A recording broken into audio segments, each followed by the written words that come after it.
નવરાત્રીની અંદર આટલી મોટી નવરાત્રીના પાર્ટીઓ બનાવો છો, એ તો તમારો એક બિઝનેસ છે, એ કોઈ ધર્મ થોડો છે. એને તમે ધર્મ માનો છો એ વાત ખોટી છે, એ તમારું મનોરંજન છે.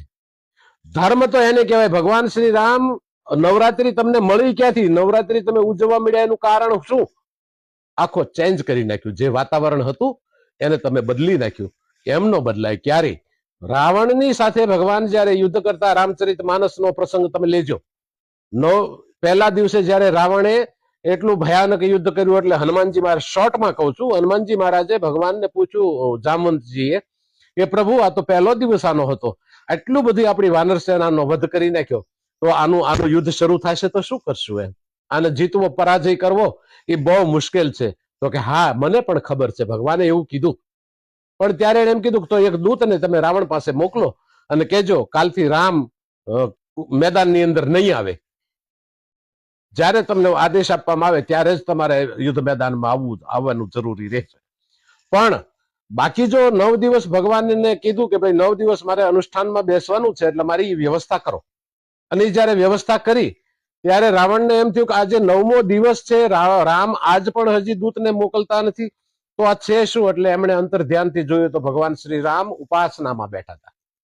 અને 9મા દિવસે રાવણને ખબર પડી કે આ ઉપાસના જો આની પૂરી થશે ને તો આને રામને મારે પરાજય કરવા અશક્ય છે. એટલે એમણે છળ કપટથી રોજ એક માતાજીને ઉપાસના દરમિયાન રોજ એક કમળ માતાજીને અર્પણ કરવાનું હતું.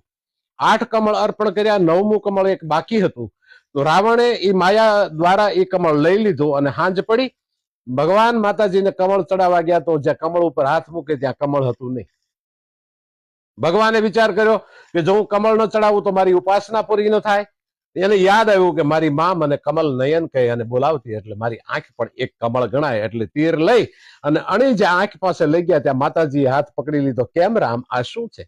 તો કે લંકાની અંદર યુદ્ધ મેદાનમાં યુદ્ધ ચાલુ છે અને રાવણને મારે પરાજય કરવાનો છે, એટલા માટે મેં આપની ઉપાસના કરી છે. માં મને આશીર્વાદ આપો.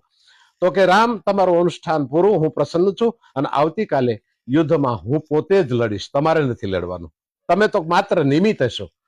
અને એ વખતે માતાજી લડતા હતા અને એ જે શક્તિનું અમોઘ બાણ હતા એ રાવણ પણ સહન ન કરી શકે, એની સેના પણ સહન ન કરી શકે. આને નવરાત્રી કહેવાય. નવરાત્રી એક ઉપાસનાનું કેન્દ્ર છે.